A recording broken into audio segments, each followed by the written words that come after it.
Olá amigos, sejam bem-vindos. Hoje a gente vai aprender um pouco mais sobre a vitamina B12. O tema de hoje é desvendando a vitamina B12. Nós vamos descobrir tudo que está por trás desta vitamina. Hoje muitos especialistas já têm chamado ela de a epidemia silenciosa e que pode provocar graves consequências à saúde quando não tratada. Meu nome é Jackson Dias, eu sou biomédico, mestrando em bioética pelo Museu del Social Argentino e também atualmente faço o curso de nutrição. A nossa história começa lá no ano de 1926 com a B12. George Minot e William Murphy, dois cientistas americanos, eles descobriram que dietas com grandes quantidades de fígado parcialmente cozido curavam ali pacientes que tinham anemia. E eu me lembro que eu estava na década de 90 e eu tinha anemia, era uma anemia um pouco séria, e o médico recomendou, o tratamento foi fígado mal cozido, mal passado. Então, basicamente, a gente vê que esse gera um reflexo, ali o começo das indicações de tratamento foi ali o que esses cientistas americanos descobriram.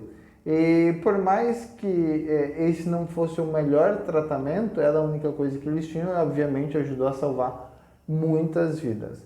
No final da década dos anos 40, a Mary Sharp descobriu que uma espécie bacteriana tinha necessidades semelhantes para o seu crescimento. Tá? Assim como a questão do fígado, em 1926, essa bactéria precisava ali do fígado para continuar crescendo. Então foi uma descoberta importante ali nos anos 40. Já em 1948, Lester Smith, na Inglaterra, e de forma simultânea, Edward Hicks e Carl Fokker, nos Estados Unidos, isolaram a vitamina B12 na forma cristalina. Foi identificada então a ligação do carbono-cobalto nas duas formas ativas de cofatores da vitamina. Então esses cientistas, um na Inglaterra, que é do Leicester, e mais uma dupla já nos Estados Unidos, que foi o Edward e o Cal, eles descobriram ali então literalmente a vitamina B12. Ela foi realmente descoberta no ano de 1948 e naquela época foram descobertas ali as duas identificadas, as duas formas ativas da vitamina, que foi ali a adenosilcobalamina e a metilcobalamina. No ano de 1963, a síntese da metilcobalamina então foi concluída, a principal forma de vitamina B12 ali no plasma. Então, a principal forma no ano de 1963. Em 1963 também nós tivemos ali a metilcobalamina, que é o cofator necessário para a biotransformação da hemocisteína, que é a metionina. Então, ali uma outra forma importante de B12 também foi descoberta naquele mesmo ano. No ano de 1979 foram então elucidadas as vias biosintéticas da vitamina B12 e sua síntese finalmente, ali quase já entrando na década de 80, ela foi concluída com êxito. Dá para entender então que ali ainda na década de 90 eles ainda estavam tratando pacientes com fígado que possuíam deficiência de vitamina B12. Na verdade, eles nem sabiam que era uma deficiência de B12, porque a gente viu ali que no início ali da década de 80, vamos dizer assim, que de fato ela realmente foi descoberta, sintetizada e até isso para o mercado. Obviamente, principalmente eu morava numa cidade muito pequena e ainda hoje ela é uma cidade pequena comparada para os grandes centros urbanos. A vitamina B12 ela faz parte de uma família de compostos de cobalamina. Entre eles nós temos a metilcobalamina, a adenosilcobalamina, a nitritocobalamina, a aquacobalamina. E a aquacobalamina é interessante porque eu li um artigo uma vez de um profissional de saúde, inclusive uma escritora bem conhecida, que eu não vou citar o nome, mas defendendo que a gente não precisaria usar B12 porque tinha B12 até na água. Isso daí é realmente verdade, ela colocou várias fontes científicas, mas a B12 encontrada na água é a aquacobalamina e realmente é um dos compostos ali da vitamina B12. Mas essa acobalamina, ela não é ativa pra gente, ela não faz diferença nenhuma, entendeu? Ali, ó, as formas ativas da B12 é ali a hidroxicobalamina e a cianocobalamina. Apesar que a gente viu que a metilcobalamina, ela tem um cofator importante ali no caso ali da homocisteína. Então, mesmo essas que não são ativas, algumas delas têm alguma função, ok? As fontes de vitamina B12. A vitamina B12, ela é sintetizada por bactérias, né? Ali a Lactobacillus lactis, a das principais ou a principal. A vitamina produzida pela microflora no cólon não é absorvida. Muita gente fala, o nosso próprio corpo já produz vitamina B12. Produz, verdade, sim. Mas ela não é absorvida, tá? Porque a B12 que ela produz está na porção anterior na porção posterior em que a absorção de B12. Os alimentos de origem vegetal, eles podem conter também B12 somente devido à contaminação ou síntese bacteriana. Então, ali, o alimento de origem vegetal, ele só tem B12 devido à contaminação. E é por isso que a gente vê ali algumas charges ou piadas que, se você quiser ter B12, é só passar a língua no corrimão de uma escada que você vai ter muita B12. Obviamente, a gente não deve fazer isso. Outras fontes de vitamina B12, ó, alimentos fermentados como tempê e alguns tipos de águas como nori e espirulina definitivamente não são fontes seguras de vitamina B12. Ainda que lá no rótulo esteja escrito como fonte de B12, não acredite.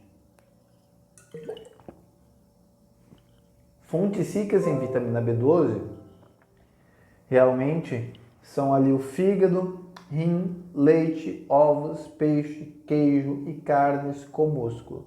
Isso sim realmente tem muita vitamina B12.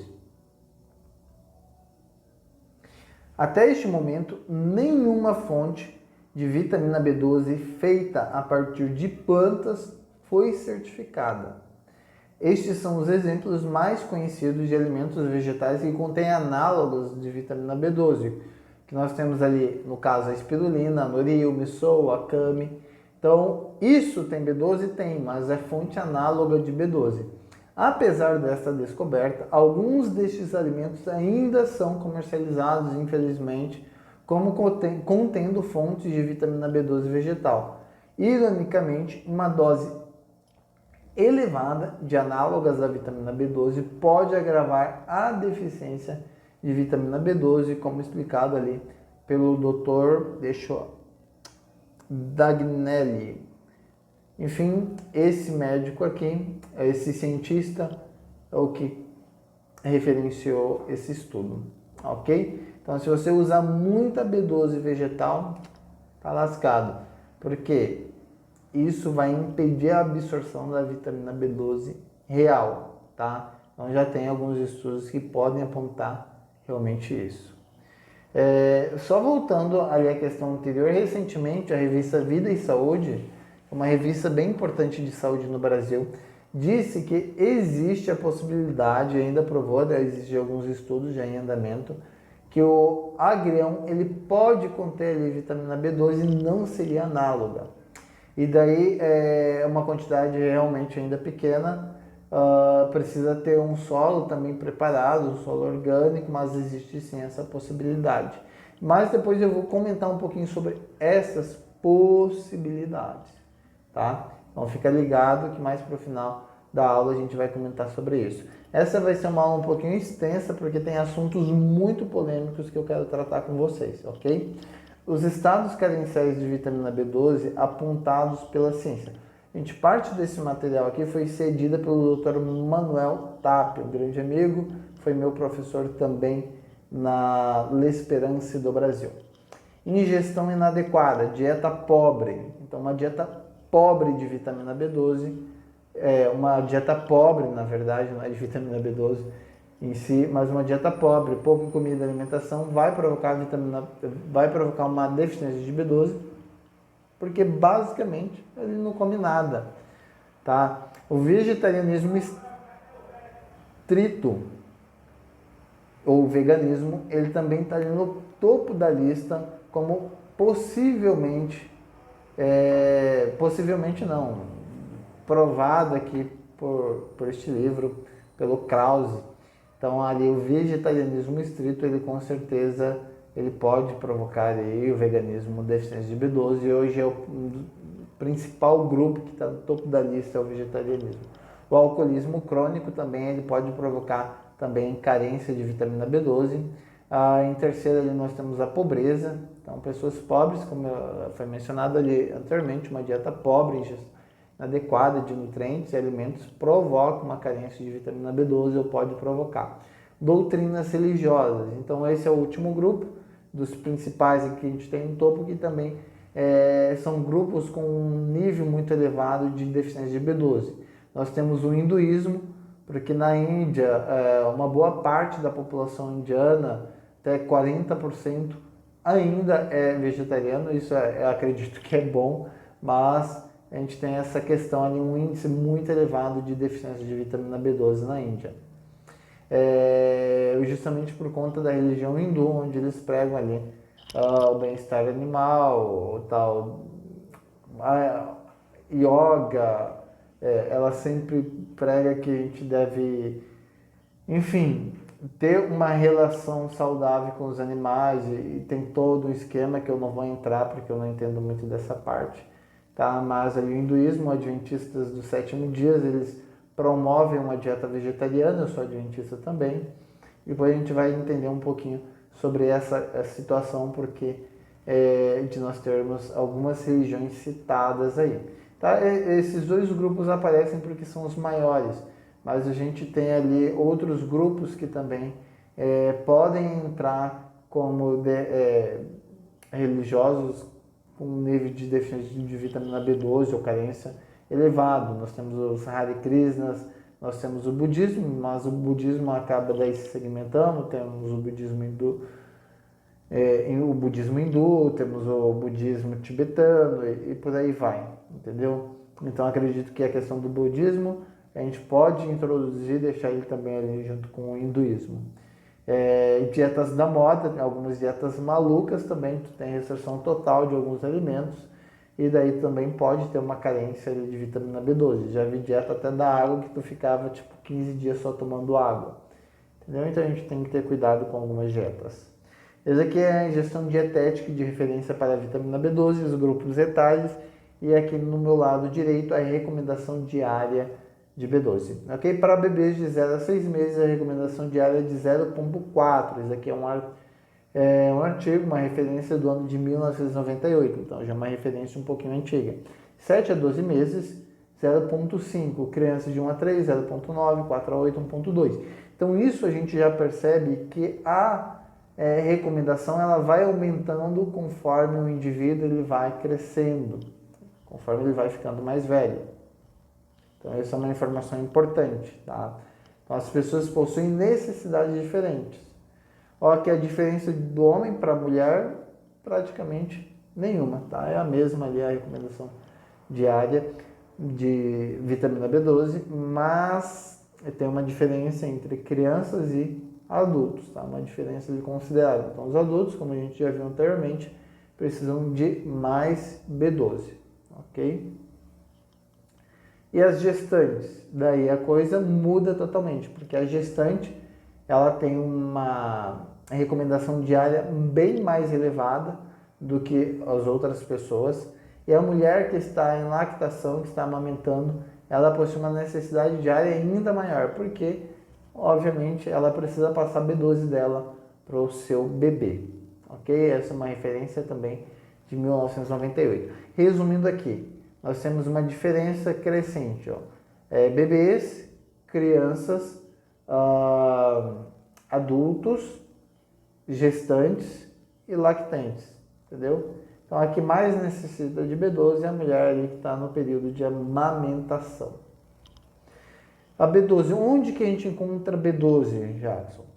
Ó, eu vou encontrar B12 no ovo. Um ovo inteiro cozido tem em torno de 0,56 microgramas de B12. Então, uma quantidade, se a gente olhar pela recomendação diária anterior, muito pequena, que é ali para lactente 2,8.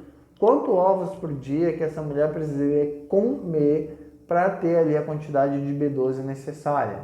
Vamos contar, ó, 0,56, vamos dobrar ali vezes 2, vai dar 150, 10, 12, 120, uns 124 mais ou menos. Vamos dobrar ali uns 4 ovos por dia, tá? Seria isso que essa mulher lactente deveria consumir para ter a quantidade de ingestão de B12 ali regular. 4 ovos por dia uma lactente tem que comer, então é uma quantidade muito grande.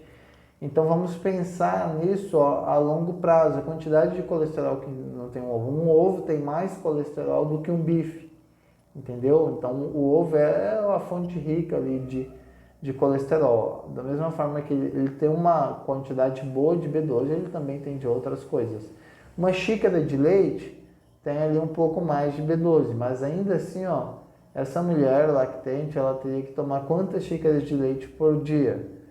Vamos ver ali, umas 4 xícaras, seria isso? Iogurte, acho que ele no ovo vai dar um pouco mais. O iogurte também, ó, ela precisaria tomar ali uma quantidade bem elevada, ó, mais de meio litro de iogurte por dia. Nós temos ali o frango, 100 gramas de frango, 0,35. Então, o frango ali é uma quantidade pequena.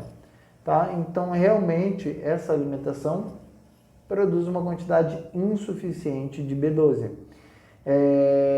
E esses alimentos, como são alimentos de origem animal, a gente já tem um empecilho para os veganos, nós temos um empecilho para os vegetarianos estritos, nós temos um empecilho para um grande número de pessoas, e isso daí a longo prazo vai trazer malefícios para a saúde, como colesterol, hipertensão e outras coisas. O pescado, 100 gramas de pescado, de peixe 2,6. Aí as 100 gramas de peixe cozido ao vapor ainda não daria a recomendação diária para uma mulher que está em um período de lactação.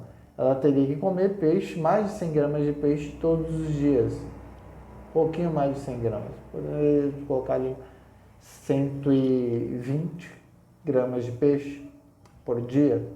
Então, é uma quantidade grande. Carne bovina, cozida ou assada, ela precisaria consumir ali, aqui nesse caso ela poderia consumir um pouco menos de 100 gramas. Tá aí a dieta vegetariana estrita até 0,5 microgramas por dia por contaminação bacteriana. Mas isso ainda assim seria difícil porque as pessoas lavam muito, diluem em água sanitária para esterilizar os vegetais e tudo mais, e a B12 que tinha nisso vai 99% embora. Então é bem difícil, tá? Vários estudos indicam que a vitamina B12 ela se absorve melhor a partir do queijo e do peixe do que da carne e dos ovos. Tá? Nós temos a referência aqui embaixo. E existem várias razões para isso. Em primeiro lugar, a vitamina B12 ela é sensível ao calor. Então, uma grande quantidade dela desaparece quando é cozida. Então, por um lado, a carne, como vocês viram ali, ela tem uma quantidade muito grande de B12, que isso ultrapassa a quantidade diária recomendada, que é de 3,4 da carne, a quantidade para o homem, que não está em período de lactação, ali 1,8, por aí. Então, ela ultrapassa 50 gramas, seria mais do que suficiente, entendeu? Mas, alguns estudos indicaram que a vitamina B12 é termossensível. Então, se eu levo para o fogo, parte da B12 vai embora. É por isso que aqueles cientistas, lá em 1926, já estavam apontando que tinha alguma coisa de errada. Eles faziam os testes com o fígado bem passado, bem cozido, e tinha pouco resultado. Eles começaram a fazer com ele mal passado, mal cozido, e muito resultado. Então a B12 ela é termossensível, ali ela não resiste muito tempo ao calor, a temperaturas elevadas, tá? Então por isso que o queijo e o peixe é melhor, mais recomendado do que a carne e os ovos, tá? Porque o ovo tu vai fritar, o ovo você vai cozinhar, vai ali para permanecer um tempo longo durante o cozimento, tá? E ali o peixe, ele é uma carne para ter um teor de água maior, que você não precisa ali de um tempo tão grande, é uma carne que se decompõe mais rapidamente, tá? Então ele ainda assim perde menos B12 em relação aos outros pratos, tá? Em terceiro, acredito que seja esse o fator. Pode ser que tenha mais algum, ou talvez esse não seja o principal em relação ao peixe, mas eu desconheço. Em terceiro, ela é recolhida a partir do fator intrínseco. Uma molécula especial é responsável por essa função, que retira um máximo de 1,5 a 2 microgramas de vitamina B12 por refeição. Então, o fator intrínseco permite que essa molécula especial capture apenas uma quantidade por refeição de vitamina B12. A gente vai entender o fator intrínseco mais à frente, tá? Em relação à questão da suplementação. Vamos ver aqui no quadro. Então, 1,5 a 2 microgramas. Então, tu ingeriu X quantidade, o fator intrínseco permite, então, que você absorva ali de 1,5 a 2 microgramas por refeição, segundo esses estudos aqui, tá? Que é do Dr. Smith, vamos chamar ele de Smith, porque o primeiro ali é um sobrenome bem diferente, e o Tucker, tá? Então, as altas concentrações da vitamina não trazem assim tantas vantagens quando é consumida apenas de uma vez ou uma única vez. Tu pode ingerir uma quantidade muito grande, isso talvez não adiante muito. Talvez, a gente vai entender um pouquinho mais desse assunto à frente. Uma inspeção completa do moderno desenvolvimento das técnicas agrícolas envolve uma série de considerações importantes. As vacas hoje, elas são cada vez menos frequentemente alimentadas com pastagens ou alimentos naturais e não se mantêm saudáveis sem a adição de cobalto ou suplementos de vitamina B12 nas suas dietas. Devido a esta perda de alimentos, não é incomum para os bezerros perecerem rapidamente de deficiência de vitamina B12. Na verdade, uma deficiência deste modo conduz a uma rápida perda de peso, anemia e, eventualmente, a morte, e é por isso que muitos pecuaristas dão agora suplementos de vitamina B12 e de cobalto ao seu gato, disse ali o Dr. Jordan. Então, realmente, a gente tem percebido isso, a gente vai ver, se aprofundar um pouquinho mais sobre esse assunto mais à frente. A gente percebe isso quando se visita as propriedades agropastoris, quando a gente vê, aqui na imagem nós temos o bezerro lambendo fel, essa é uma característica. Nós temos ali a palidez da mucosa dos olhos, tá? Esse aqui foi um artigo que foi publicado pela revista Nature sobre ali a questão do cobalto, tá? Eles publicaram um artigo mostrando que existe uma deficiência de cobalto no solo e hoje é preciso, infelizmente, por conta da agricultura extensiva, colocar e adicionar suplementos de cobalto, que é algo que a bactéria precisa para produzir a vitamina B12, por isso que o nome dela é cobalamina, tá? E se não há cobalto, então nós não temos B12. Então a bactéria precisa ter esse mineral importantíssimo no solo presente para que ela produza vitamina B12. É por isso que a gente tem gado hoje que tem deficiência de vitamina B12. Tá? Depois a gente vai entender um pouquinho mais, aprofundar mais nesse assunto ali, porque está faltando B12 no solo. Aqui nós temos um tipo de cobalto, tá? Registrado nesse mapa, esse tipo específico, tá? Ele é só encontrado nessa região ali em vermelho ou rosa que vocês veem, uma região bem pequena. Cobaltite um outro tipo de cobalto, tá? Esse daí cobalto, esse tipo de cobalto ele já tem é encontrado em um espaço bem maior. Nós temos ali praticamente toda a América do Norte, tá? Uma boa parte da América do Norte possui cobalto, ok? O cobaltite. Então a gente já sabe que essa é uma região rica em cobalto, porque se tem um cobaltite, tem um cobalto. O cobaltite é uma rocha formada por cobalto, arsênico e outros minerais, tá? Esse aqui é um outro mapa sobre a presença de cobalto em um estado americano. Vocês podem perceber que na mancha bem escura nós temos ali uma presença de cobalto muito grande, tá? Nós temos muito cobalto nessa parte escura ali do gráfico. E daí na parte um pouquinho menos escura nós ainda temos uma quantidade boa de cobalto, e na parte totalmente branca do gráfico a gente tem pouquíssimo cobalto. E isso é uma região rica em cobalto. Então, dentro de uma região rica em cobalto, a gente tem essas diferenças ainda. Ok. Acho que ali o segundo gráfico a gente tem mais ampliado essa situação. Então ali o que está bem escuro, bem negro, é onde a área que possui mais cobalto. Onde está ali sombreado é uma área que ainda tem uma quantidade grande de cobalto, que isso ainda vai beneficiar, tá? Na questão da B12. E na área totalmente branca, uma área então mais pobre de cobalto. Eu peguei aqui como exemplo a minha região aqui, Mato Grosso, para a gente ter uma ideia, tá? Esse aqui é um artigo que foi feito pela Universidade da Flórida sobre aqui o Mato Grosso e sobre a deficiência de cobalto e vitamina B12 no gado. E aqui nós vemos um gado com deficiência de cobalto em sua alimentação, que provocou a vitamina B12. Mesmo com pasto, o gado está bem magro. Por quê?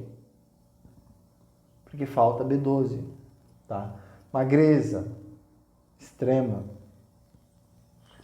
tá? Isso numa região ali rica em pastagem, uma região ali rica em alimento. Esse daí não é uma cena, gente, do Nordeste, tá? Dá para entender a gravidade da situação. E a gente viu antes que o gado é a principal fonte de vitamina B12. Mas olha o que esse artigo está trazendo de informação, isso é chocante. Se a principal fonte de B12 tem deficiência severa de vitamina B12, da onde que a gente vai retirar B12? A vitamina B12 hoje é uma epidemia silenciosa que pode ter consequências graves. E para o gado não ficar assim, aqui no estado de Mato Grosso, ele precisa receber suplemento de vitamina B12. De forma geral. E eu tive contato com um agricultor aqui da minha região também, conhecido amigo, e ele me comentou que ele precisa, para o cultivo de soja, adicionar um suplemento mineral, tá? Na terra. Nesse suplemento ele tem outros minerais e tem inclusive o cobalto. Por quê? A agricultura extensiva, ela sugou os minerais da terra. Entendeu? Então a agricultura extensiva ela retirou o cobalto da terra. Diferente, isso é algo que não ocorre na agricultura orgânica. A gente tem ali todos os minerais e alguns estudos mostram que esses minerais acabam aumentando, o solo acaba ficando mais rico durante os anos posteriores. Então a agricultura orgânica ela é extremamente sustentável, diferente da agricultura ali industrializada, mecanizada, que ela esgota os recursos do solo, fazendo com que a gente precise utilizar ali recursos minerais.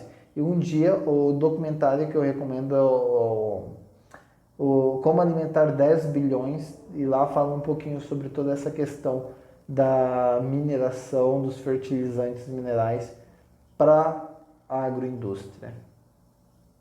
Então, aqui como a gente vê, nós temos suplementos de B12 de uso veterinário, para o animal, para o gado. Então, só lembrando, se o gado está com deficiência de B12, imagina a gente.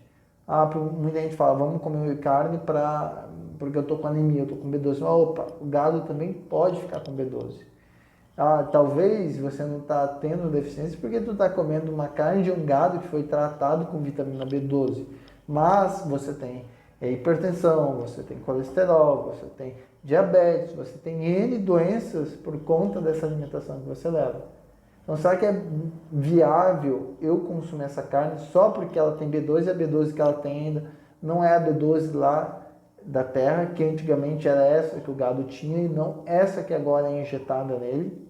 Então, isso é algo para a gente pensar. Veja aqui uma outra B12, uma metáfora B12, para a gente ver a B12 ela está no mundo inteiro de uso veterinário. O mundo inteiro utiliza a B12 de uso veterinário. Não é algo de exclusividade brasileira. E para as diferentes raças, até nas montanhas, eles estão usando B12 para as criações. Tá? Não tem como fugir. E eles falam tanto em evolução do ser humano, mas eu começo a pensar em desvolução. Tá? Acho que a gente não tem progredido, pelo contrário, nós temos regredido ano após ano. E esse aqui foi a capa de uma revista, a revista The Sun, mostrando ali como poderá ser o homem daqui a 1000 anos. Que a gente não começar a fazer mudanças grandes no nosso estilo de vida.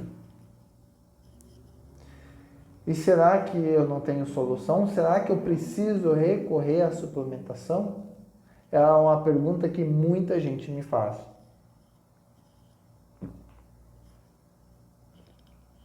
Então nós temos aqui algumas situações que exigem uma maior quantidade de vitamina B12, algumas recomendações diárias de B12. Nós temos o estresse físico, mental e emocional. A gente ficar estressado esgota as suas reservas de vitamina B12. Ok? Então não se estresse. Fique calmo. Esforço físico, esporte. Se você pratica muito esporte, muita academia, é bom, interessante tu fazer um exame de B12 e verificar os seus níveis, tá? Talvez tu tenha que fazer uma suplementação.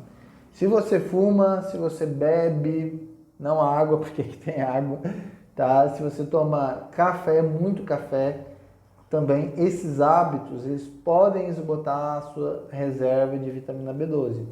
Consumo de alimentos sem valor nutritivo, comida industrializada, com muito açúcar, com muito aditivo, também pode esgotar as suas reservas de B12. Tomar muito medicamento, uso de drogas, também. Problemas de estômago e da mucosa intestinal, também é a mesma coisa. Tá? Principalmente para quem fez cirurgia bariátrica, 90% dos bariátricos têm deficiência de vitamina B12. Então, se talvez tu seja bariátrico, conhecer alguém, ele não toma B12, nem sabe como que está a B12 dele, é interessante pedir para ele fazer um exame, tá? Isso é muito importante. Após um período de distúrbios alimentares ou desnutrição, isso também pode causar ali, no caso, bulimia, anorexia, ou a própria desnutrição pode exigir uma quantidade maior de B12. E é interessante aqui, gente, que a gente não está falando da RDA normal. Isso aqui é uma quantidade maior. Pode ser que você tenha B12 deficiente, se você tem algum desses hábitos, se você se encaixa em alguma dessas situações, tá? E você tem uma necessidade maior do que a população em geral, se você está em algum destes quadros. E qual que é a função da vitamina B12, Jackson? Tenho falado tanto sobre ela até agora, mas para que ela serve? A B12 ela é essencial para o metabolismo normal de todas as células. Então, para o bom funcionamento das células, elas precisam de B12. Então, de forma ali bem didática, a B12 é como se fosse combustível das células, ou um dos combustíveis das células, tá? Especialmente as do trato gastrointestinal, da medula óssea e do tecido nervoso, que são os primeiros sintomas que a gente observa quando nós temos ali deficiência de vitamina B12 no indivíduo, principalmente relacionados ali à questão do sistema nervoso. Ela também é importante para o cofator no sistema de defesa antioxidante. Então, a sua imunidade, ela depende muito da vitamina B12. Então, é importante você usar B12 ali, ou ter os níveis adequados de B12 por conta da sua imunidade, tá? Pouca B12, o sistema imunitário vai ficar mais deficiente, mais fraco. E tudo isso acontece porque as pessoas se envolvem com superatividades, superprodução, a gente tem que ser super produtivo, a gente tem que ser eficiente, nós temos que fazer de tudo, o super-homem do trabalho. A gente precisa ser um workaholic, isso, acho que acertei a palavra, né? Trabalhar sem parar. A gente precisa resolver todos os problemas, tem muitas responsabilidades, mas ainda assim a gente acaba se preocupando demais. E se eu me preocupo demais, eu acabo tendo muitas frustrações. E se eu tenho tantas frustrações assim, eu vou ter muitas desilusões. Se vem as desilusões, vem os abalos. E se eu acabo abalado, eu vou terminar muito estressado. Minha B12 vai descer pelo ralo. E aí a gente tem também ali o estresse oxidativo, porque tudo que era ruim neste quadro aqui pode piorar ainda mais, como a gente vai ver. Tá? Então esse super estresse combinado com os hábitos alimentares errados, você é uma pessoa super estressada, você se alimenta super mal, a sua alimentação é muito deficiente e inadequada, tá? Tudo isso a gente pode dividir pela energia vital gasta, mais o resultado de uma energia vital gasta, mais um super estresse oxidativo. Isso é uma questão para uma outra aula, que é a questão ali dos radicais livres, tá? Isso então vai gerar mais transtornos na saúde mental, mais doenças crônicas, degenerativas e autoimunes. Então, tudo que era ruim piora ainda mais com toda essa situação de estresse, toda essa situação de hábitos alimentares incorretos, alimentação deficiente, inadequada, muita energia gasta, vai gerar um super estresse oxidativo e o resultado é transtornos na saúde mental. A gente tem visto quantas pessoas com depressão e com tantas outras doenças, isso pode gerar doenças autoimunes. Aqui nós temos um gráfico com Alzheimer, tá? E isso daqui está relacionado ali a outras doenças, ó. É uma revisão internacional da classificação de doenças. Aqui, ó, como que essas doenças têm aumentado, ó, a incidência dessas doenças. O gráfico em 1980, a tela tá ruim, estava ruim para enxergar. Então, em 1980, os casos de Alzheimer eram poucos. Mas em 2000, olha a quantidade de casos de Alzheimer que nós tínhamos, tá? Então, uma quantidade enorme. Tudo isso por conta do estilo de vida moderno que as pessoas vivem. As consequências causadas, então, pela deficiência de vitamina B12. Divisão celular prejudicada. Então, nós temos ali a síntese interrompida de DNA, divisão rápida. Células da medula óssea normalmente grande, e uma anemia megaloblástica característica, então é uma consequência ali da deficiência de vitamina B12.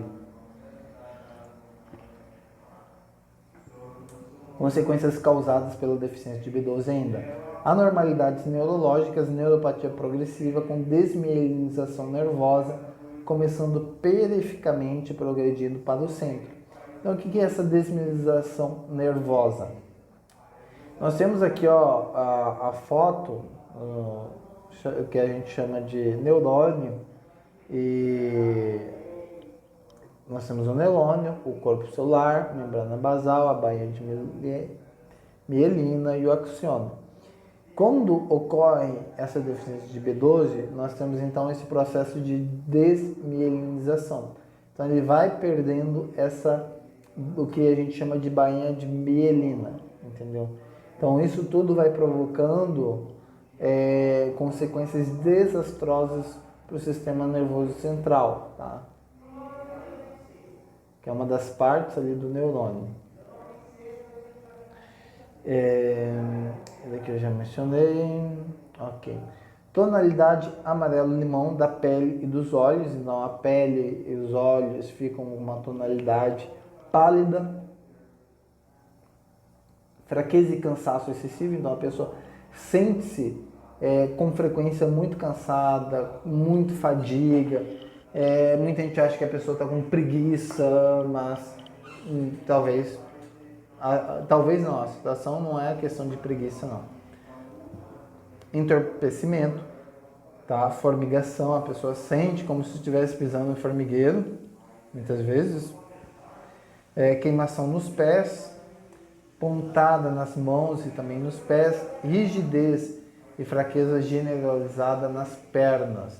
Quando eu tinha a anemia, que naquela época eles nem sabiam nada sobre B12, na década de 90, eu não conseguia ficar por mais de 15 minutos em pé.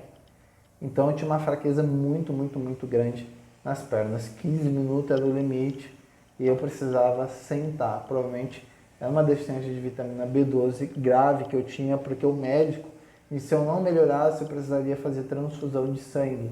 Mas minha mãe me entupiu de beterraba, me entupiu de fígado parcialmente cozido, mal passado, sei lá como se fala. Então eu acabei melhorando, né? De certa forma. Pouca coordenação muscular, então a pessoa ali não tem muita coordenação motora, tá? Isso, algumas pessoas naturalmente já não têm, tá? Mas se isso aparecer depois de um tempo, pode estar relacionado à deficiência de B12. Incapacidade de manter o equilíbrio, caminhar. Daqui a gente tem um outro paradigma muito grande, porque muitos médicos eles não sabem nada sobre B12, tá? Eles não sabem interpretar nenhum exame de B12, infelizmente. Não só médico, mas muitos outros profissionais. Atualmente, acho que o melhor médico para conseguir interpretar um laudo de B12, um exame, seria o hematologista, tá? Porque ele tem uma formação específica ali em doenças sanguíneas. E muitos médicos, quando o paciente vai para o consultório e fala que está com tonturas, que está com dificuldade de manter o equilíbrio, até mesmo para caminhar, o primeiro pensamento do médico que aquela pessoa está com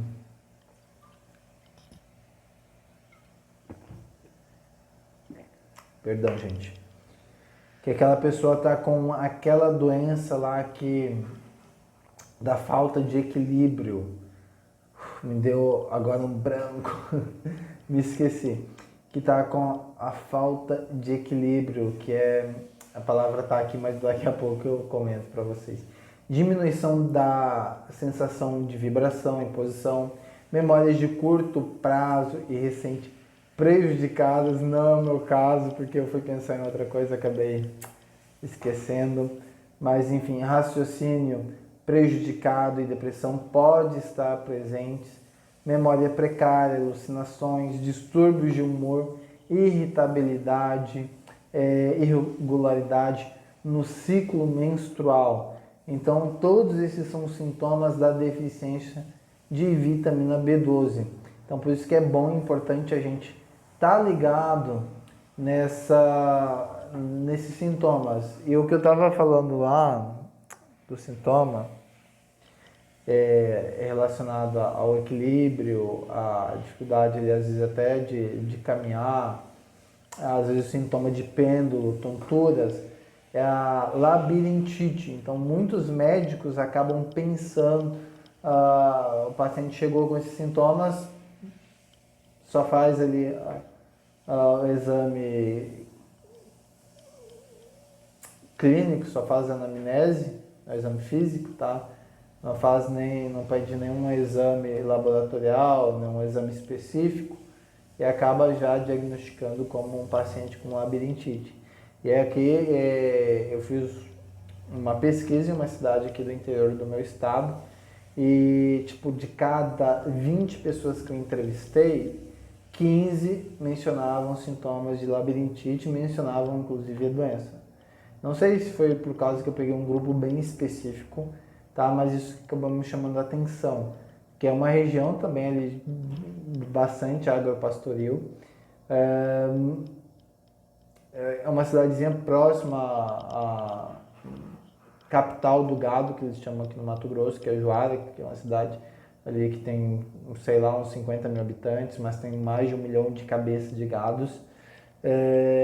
Então, talvez pode ser isso por conta da questão do cobalto, da terra, pode ser por conta da alimentação, enfim, eu não sei, mas é impossível ter uma população com um registro tão alto de labirintite. Então, isso me leva a entender que os médicos naquela região estão errando de diagnóstico.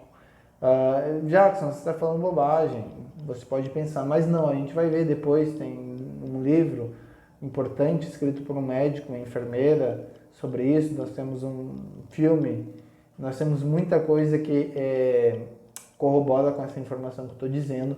A gente está tendo uma enxurrada de diagnósticos incorretos relacionados à deficiência de B12, ok? O estado de vitamina B12 sérico normal é de 300 a 800, segundo ali o Coiled em nutrição, President Coiled em nutrition, do ano de 96, tá? Então é uma referência já bem antiga, mas mesmo assim a gente vê um outro dado, uma outra informação nos exames. 300 a 800, muitos exames estão ali 100, 110, 120, quando isso na verdade não é o ideal. O estágio de balanço, depressão no sono, tá?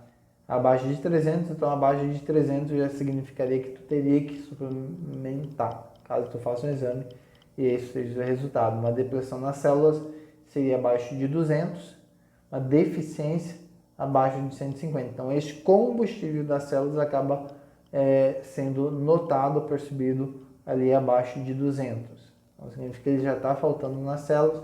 Uma deficiência severa seria ali abaixo de 50. Nós já temos um metabolismo prejudicado pela deficiência de B12 e ali o último estágio seria abaixo de 100.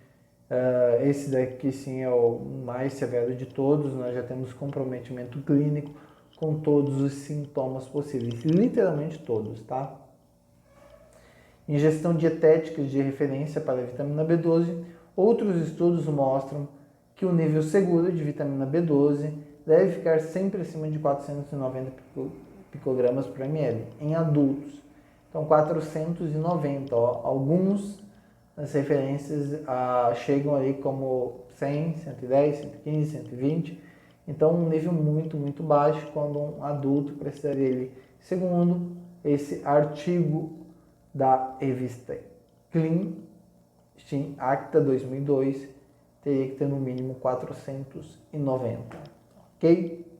Que é um número bem elevado e muita gente não tem esse número.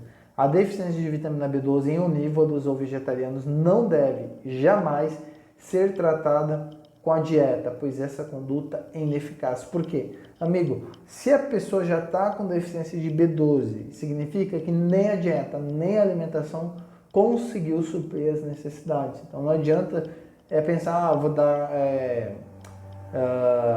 espirulina, vou dar tal fruto, tal coisa, isso não vai adiantar. Wakame, miso, não adianta, isso não vai suprir as necessidades dessa pessoa.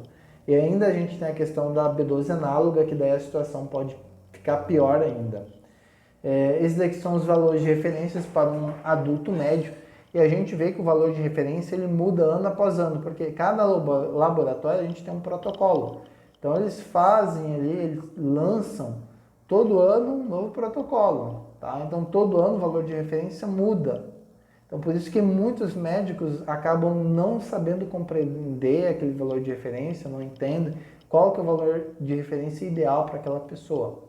Um exemplo, 2006 era de 200 a 950 para o homem e para a mulher. Mas em 2015, tu pode acompanhar aqui no quadro como isso mudou. Em 2015, esse valor de referência ele já tinha caído de 80 até 488. Percebe-se a situação? Isso é muito sério. A mulher, com certeza, tem uma necessidade maior, porque a gente viu a questão da menstruação, a perda de sangue. Ela precisa de uma quantidade diária maior de B12. Os valores de referência para um adulto médio, tá? Aqui é um exame 2011 do mesmo paciente, tá? Laboratório diferente. 93 a 479 é do valor de referência para os homens, para as mulheres de 116 a 517. Já em outro laboratório, também feito no mesmo ano, tá? 160, 970 ali para o homem, então um valor de referência completamente diferente. Então a gente precisa ter cuidado com essa questão da referência. Tu faz o exame lá, ou tu nem levou para um profissional de saúde, teu resultado deu ali 95 para Hermes Pardini em 2011, obviamente. Eu não estou aqui com a referência deles atualizada. Significaria que tá perfeito, tá? Talvez para o médico, não estou falando para o laboratório, que fez, colocou o resultado. Entendeu? Então o médico fala, tu não precisa, tua B12 está ótimo, tchau, pode ir para casa. Mas essa pessoa está com uma deficiência severa de vitamina B12, como a gente viu nos valores de referência. Teria que ter 490, segundo um dos artigos, mas para mim 350 acima já é o suficiente. Então, por aquele artigo, o último ali, do Elman, da revista Acta, 479. Então, essa pessoa, o valor de referência máximo dela, segundo o laboratório, já ainda não supriria a quantidade mínima, ok? As recomendações dietéticas diárias mínimas para um adulto médio, segundo Goldman e Gilman, nesse livro aqui de farmacologia, bases terapêuticas da farmacologia, em 65 era 1 micrograma por dia, 90, 2, 2006 já era 2,4. Então, ano após ano, eles vão descobrindo que a necessidade era maior. Então, precisou-se aumentar ano após ano a necessidade de ingestão por dia de vitamina B12. 10 a 30% das pessoas mais idosas, com mais de 50 anos, segundo Krauss, podem absorver mal a vitamina B12 ligada aos alimentos. Então, muitos idosos têm deficiência de B12. Eles estão esquecidos, assim como minha memória vacilou agora há pouco, né, sobre a labirintite, mas muitos idosos estão esquecidos. É por causa da idade. Mas será que realmente é por causa da idade? A gente sabe que existe um leve declínio cognitivo, de acordo quanto mais velha a pessoa for ficando, mas esse declínio ele é leve, ele não é acentuado. E muitos idosos, eles não lembram de nada. Tu pergunta, não sei, não lembro. Será que não é a vitamina B12 deles que estão baixas? 10 a 30% é uma quantidade muito grande de idosos. É aconselhável aqueles com mais de 50 anos de idade que atinjam suas RDA principalmente pelo consumo de alimentos enriquecidos com vitamina B12, um suplemento que contenha a vitamina B12. Então, para o idoso, não adianta comer carne, não adianta tomar leite, não adianta consumir alimentos de origem animal, fontes de B12. É muito provável que ele ainda assim vai ter uma deficiência de B12, porque ele tem uma necessidade diária aumentada, porque a idade dele exige mais B12, tá?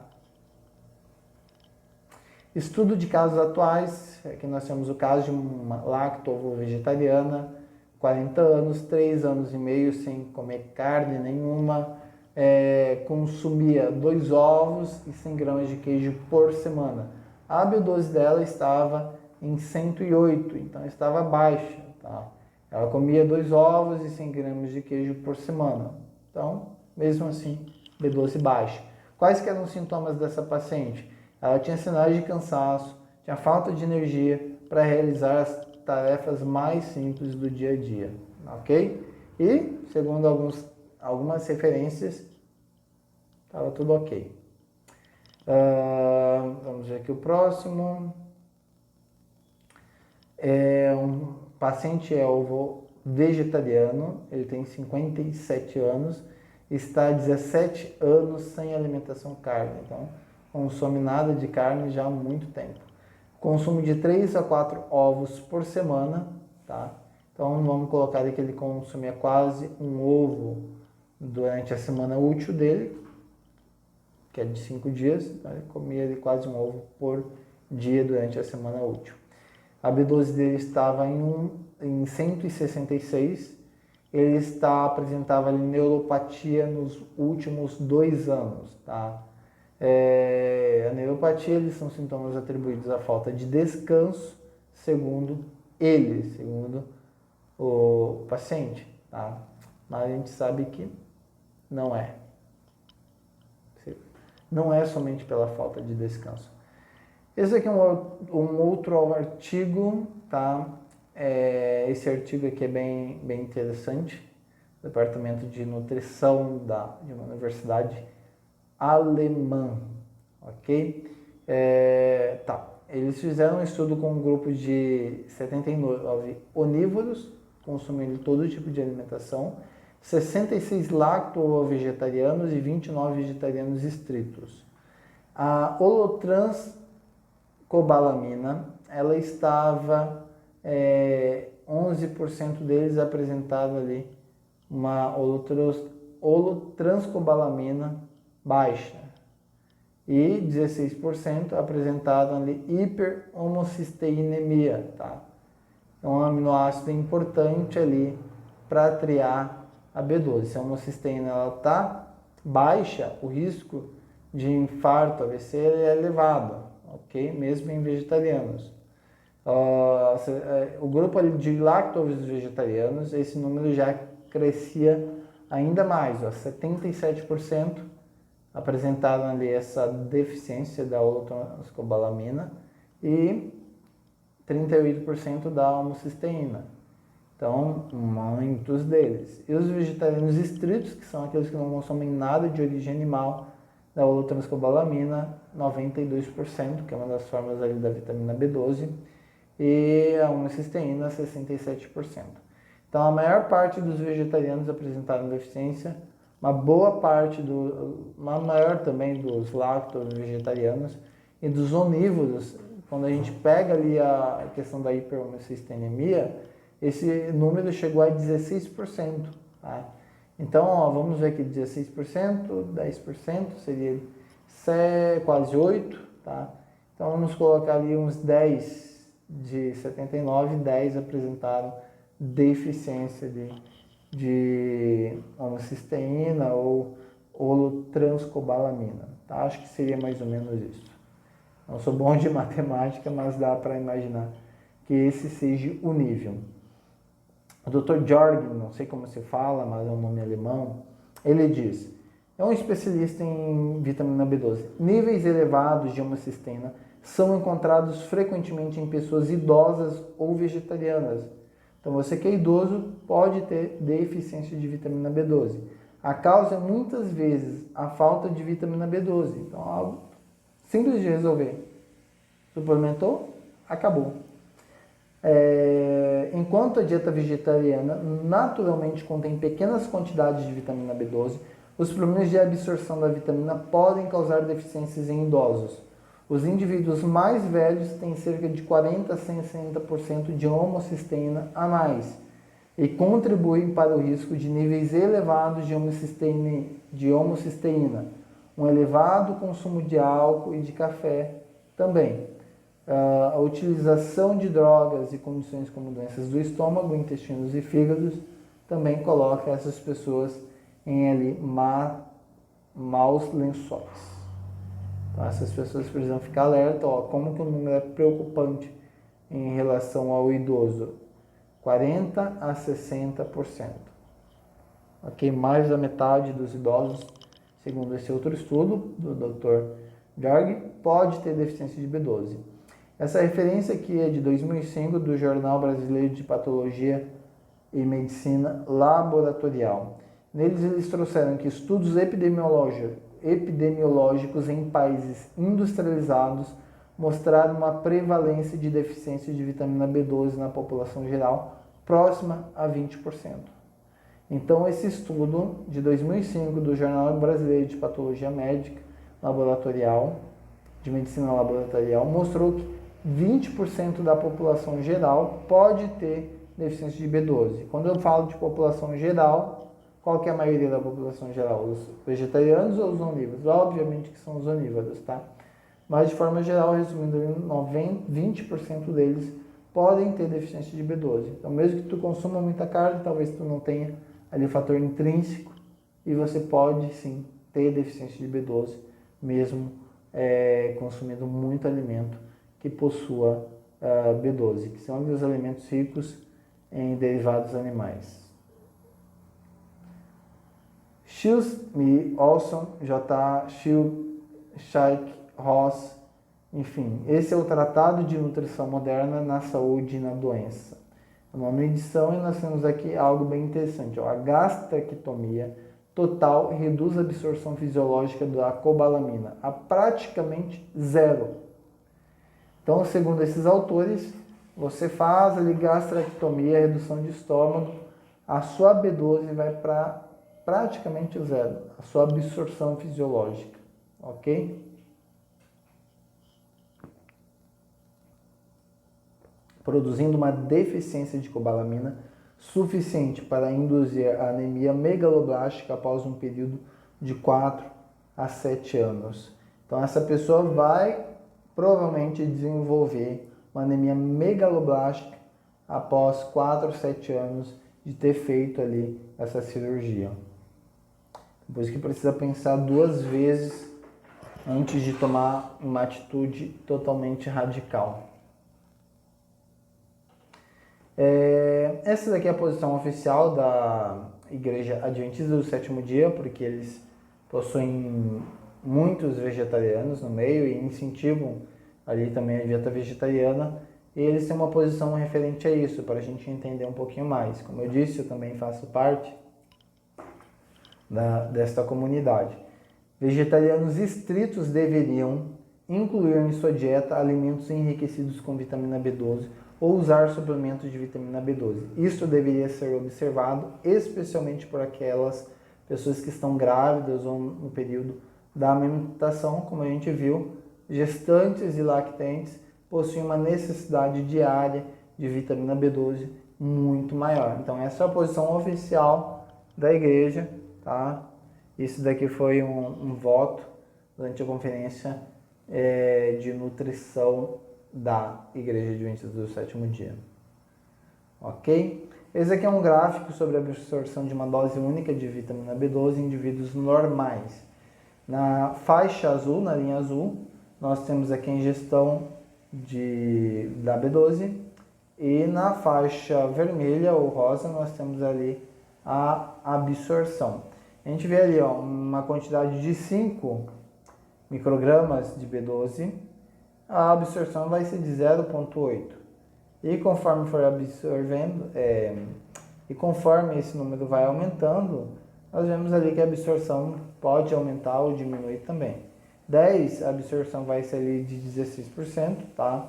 Esse número ali representa ali 0,35% de B12. Então, é uma quantidade pequena que é insuficiente. Qual que é a recomendação diária que a gente viu? É bem maior, tá? Então, uma dose, aquele suplemento que você compra de 10 microgramas, ele é pequeno, não serve para nada, tá? Porque, o seu corpo vai absorver por conta do fator intrínseco apenas 16%, ou seja, 0,35.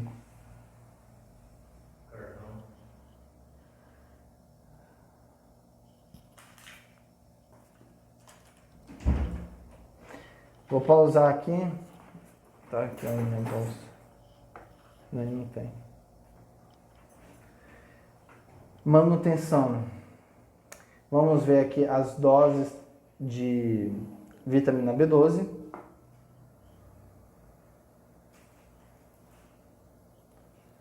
Vamos ver aqui as doses de vitamina B12. Tá? A cianocobalamina 100 a 200, uma vez por mês, todos os meses. Essa é uma recomendação ali feita pelo Goldman e Gilman, 8ª edição, 1990. Ok? A cianocobalamina, não sei se tem mais essa dosagem, acho que não tem mais essa. Essa é uma recomendação de 90. Acho que a citoneurin, que é o de uso farmacêutico, tá? Que é o que a gente tem no Brasil, é de 5.000 microgramas, justamente por essa questão do fator intrínseco. A via oral, comprimidos de 5.000 microgramas, absorção por simples difusão, aproximadamente 1%, conforme nós vimos aqui, ó, no gráfico anterior, tá? 1%, então de 5 mil vai dar ali 50, que atinge obviamente a quantidade diária, mas no caso ali a pessoa não vai consumir tudo isso por dia. E se for uma sublingual, então a absorção é mais facilitada, então depende de tudo. O melhor é você procurar ali um profissional que ele vai te aconselhar, direcionar a melhor forma.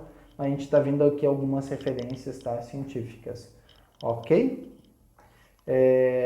As contraindicações, faixa etária inferior a 14 anos, então se você possui menos de 14 anos, tomar uma B12 talvez não seja interessante, você precisa ali de um acompanhamento médico ou nutricional. Pacientes com hipersensibilidade reconhecida a qualquer um de seus componentes também não podem tomar e precisam verificar ali outras possibilidades caso possuam deficiência de B12.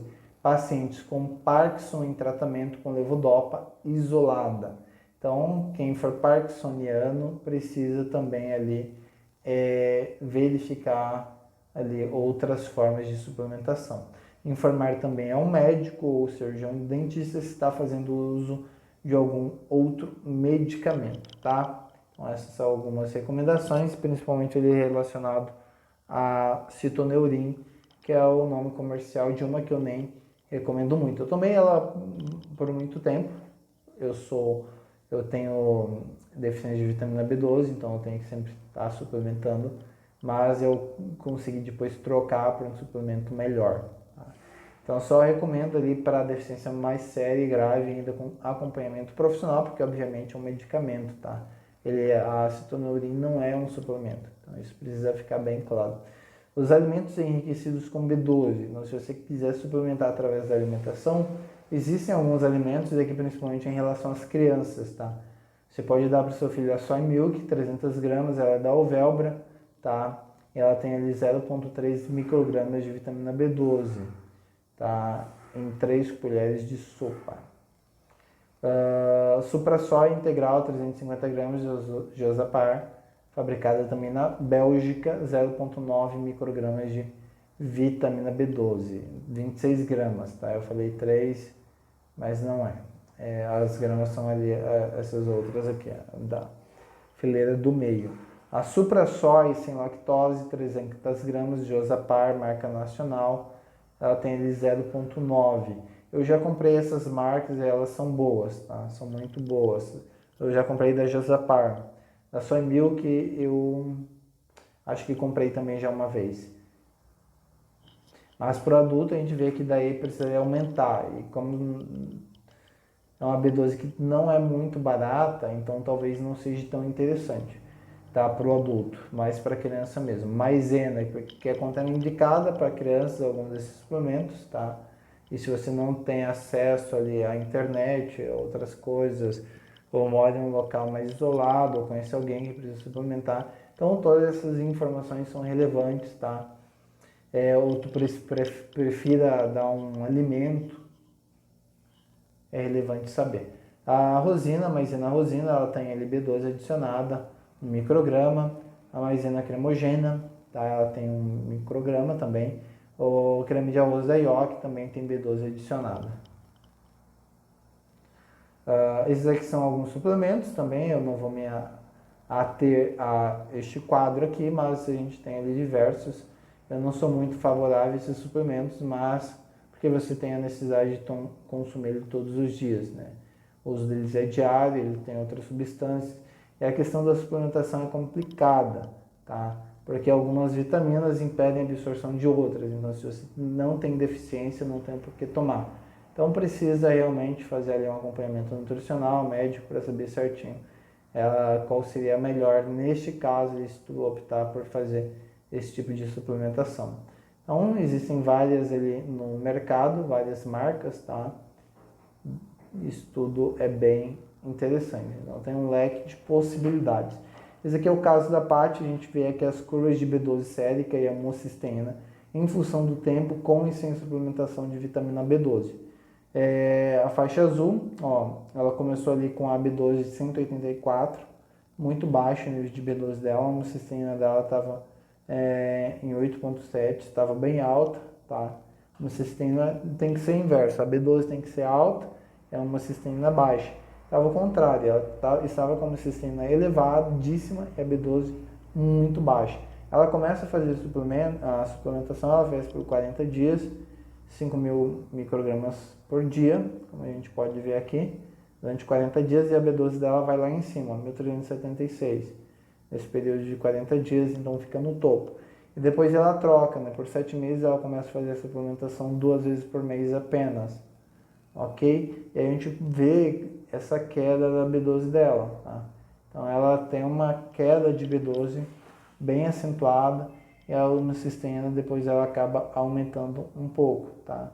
Mas ela não voltou ali ao valor como estava antes, justamente ali por conta da suplementação de B12, tá? Ela terminou esses 7 meses de suplementação com uma B12 em 240. A gente percebe uma queda crescente, tá? Ela sobe durante um período, mas depois ela volta a cair, tá? Então ela toma durante esse período e depois 7 meses. Ali no início desses 7 meses ela começa a subir novamente, mas depois ela acaba caindo um pouco e se o gráfico fosse maior ela ficaria mais ou menos estabilizada nesse nível. Então uma suplementação a cada 15 dias também não é tão efetiva assim, pode ser que a pessoa esqueça e tudo mais. Então essa não é a melhor forma de suplementação. Essa aqui foi uma paciente de 59 anos, lacto vegetariana por 11 anos e vegetariana estrita por 16 anos. Então aqui já é um outro quadro, tá? Da mesma paciente, a gente vê aqui a mudança, tá? Ó, ela depois começou a fazer algumas coisas diferentes, tá? A gente vê aqui uma mudança no quadro. Eu também não vou me ater a este quadro por conta do tempo. Aqui no caso já é de uma outra pessoa, tá? Perdão, foi que era a mesma, mas não é. Esse daqui é a deficiência de vitamina B12, uma epidemia silenciosa com graves consequências. Aqui é a matéria, tá? De uma rede de farmácia, então é algo que realmente acontece. A gente vai começar agora a última parte, que é sobre o glifosato e o que esse veneno tem a ver com a vitamina B12. Esse aqui foi um artigo publicado no site da PUC sobre a deficiência de B12 e glifosato. Quem diria? Foi publicado pela doutora em filosofia Sônia Felipe. Tá? Então tem uma matéria, se você puder, entra no site, acesse, é bem interessante. E de certa forma, que esse aqui foi um material que agora que a Beth Salsa enviou, ele diz assim, ó, o glifosato é um potente quelante de vários nutrientes, entre eles o cobalto da vitamina B12. Ou seja, o glifosato ele gruda feito uma cola na B12 e não permite que o organismo absorva. Isso explica porque as doses de suplemento de B12 estão cada vez maiores entre veganos. Então tem essa questão também do glifosato, não somente isso, mas também outras questões como o fator intrínseco que a gente viu anteriormente. Cada vez mais a gente precisa de mais para absorver tão pouco e dessa vitamina. E também porque onívoros estão vivendo uma epidemia de carência dessa vitamina. Ela menciona, o glifosato ele está presente em praticamente todos os produtos derivados de trigo, milho, soja, estão nos pães, óleos refinados, biscoitos, farinhas, fubá, bolos, aditivos, que possuem lectina de soja e produtos industrializados em geral. Então, esse veneno, esse defensivo agrícola está em muita coisa. Ele impede que o nosso organismo absorva a vitamina B12. Além disso, por bioacumulação, através de rações que animais consomem, o glifosato está em todas as carnes e pior ainda para as carnes, tá? Porque os animais eles vão bioacumular mais ainda esse glifosato, tá? Eles vão adquirir através ali do uso de rações. Ele vai estar presente em carnes brancas, vermelhas, laticínios, ovos, com um potencial de danos ao organismo humano 10 vezes maior que diretamente da planta. Então, quem consome carne tem 10 vezes mais potencial de ter algum problema de saúde por conta do glifosato. Tá? Mais informações sobre a questão de defensivos agrícolas, a gente pode encontrar no livro O Mundo Segundo Monsanto. A gente vai falar um pouquinho sobre esses materiais extras. Uma dupla de cientistas, que foi o Sansel e o Senef, eles produziram 2 trabalhos, um deles membro do prestigioso MIT, que é um instituto Massachusetts de tecnologia. Eles publicaram uma série de 5 trabalhos de revisão de literatura, nos quais conseguiram estabelecer relações, em alguns casos altamente significativos, entre o aumento do uso do glifosato a nível mundial e a incidência de nada mais, nada menos que 28 tipos de doenças, que incluem autismo, depressão, doença celíaca, intolerância ao glúten, destruição de bactérias intestinais, depressão das enzimas CYP em plantas e animais, transportes do sulfato do intestino para o fígado e pâncreas, deficiências da cobalamina, da vitamina B12, anemia, carência de ferro, deficiência do molibdênio, que nome difícil, câncer, Alzheimer, obesidade, diabetes, doenças hepáticas, esteatose, problemas digestivos, refluxo ácido, infertilidade, distúrbios sexuais, problemas na pele, escleroderma, falta de vitamina D, folato, imobilização de minerais necessários, entre outros, enfim. Esse glifosato, ele é um veneno, ele acaba, enfim, impedindo muito a absorção da vitamina B12. A gente tem toda a questão da agricultura, a falta de cobalto por conta da mecanização dos solos, a exploração extensiva do solo reduziu as reservas de cobalto, isso impediu que as bactérias presentes no solo produzissem, então, a vitamina B12. É por isso que o gado ele precisa suplementar B12, porque até mesmo o solo está com deficiência de vitamina B12. Essas aqui são as referências, tá? Importantes aqui dos 2 cientistas, de 2 estudos, nós temos algumas referências. E nós temos também uma publicação do MST e o glifosato no Brasil. Essa publicação eles comentam que o glifosato está em todo lugar, em lugar que a gente nem imagina ele está presente, tá? Não gosto muito, não é melhor nem falar, tá? Do que eu não gosto da última página, do último quadro. Causas da deficiência de vitamina B12 em bovinos. Quais são as causas, Jackson? Essa daqui é uma fonte da Catafós, que é uma fabricante de suplemento de B12 animal. Eles falam que o confinamento é uma das principais causas de deficiência de B12 em bovinos. Então, porque o confinamento não tem solo, tá? A gente não tem contato com o meio ambiente. Em muitos confinamentos, ou contato limitado, ou o grande número de gado, um pequeno espaço, diminui também ali a possibilidade de contato com a natureza. Então isso vai com certeza provocar uma deficiência de B12. E aqui a Catafós menciona, é altamente recomendado na entrada do confinamento. Entrou no confinamento, já faz a suplementação, porque isso vai aumentar o apetite. Por isso que a gente viu lá no começo, gado extremamente magro, em locais que tem muita pastagem. Por quê? Deficiência de B12, anemia. O gado estava com falta de cobalto na alimentação, falta de B12. Então isso gera ali aquela anemia. Também ali uma depressão do sistema imunológico pode ocorrer e estresse. Então tudo isso vai melhorar caso na entrada do confinamento já se faça a suplementação. A recria de gado de corte, a aplicação no desmame. Por que desmame? Gado de corte, ele é retirado antes do tempo. Às vezes ele fica pouquíssimo tempo, ou quase nada, a vaca fica amamentando. Então na recria de gado de corte é bom dar suplementação, porque a gente viu que lá para a mulher, ela tem uma ingestão maior de vitamina B12, porque ela vai estar passando para o seu filho através da alimentação, do leite materno. Então, se o gado de corte ele não recebe suplementação, se o bezerrinho não recebe, então com certeza ele vai ficar doente, pode ficar doente. A recria de bezerros leiteiros, também as bezerras leiteiras, elas são retiradas antes das mães, Então elas precisam porque é através do leite que a mãe vai passar B12, tá? A inseminação artificial também tem alguns estudos ali, segundo a Catafós, que isso vai provocar uma deficiência de B12. O boizinho já vai nascer com uma deficiência crônica de B12. Então a inseminação artificial também pode provocar deficiência de B12. Então pode ser que a carne que você consuma, que provém de inseminação artificial, não tenha ali B12, entendeu? Pode ser. Essas daqui são algumas recomendações. Existe um filme que conta a história da Sally Patcholock.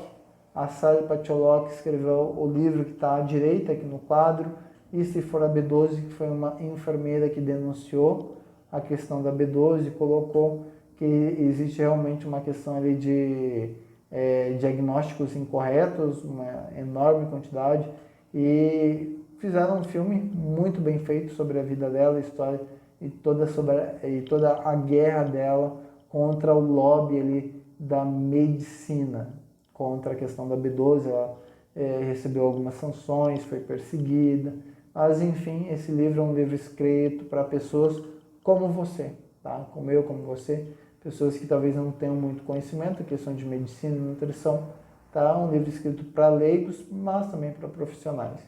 É o Mundo Segundo a Monsanto, é um livro, reportagem muito interessante da Mari Monique, já tem um documentário também, eu tenho um livro, é muito interessante, eu também super recomendo, ele fala a questão dos defensivos agrícolas, então acho interessante que você tenha esse conhecimento.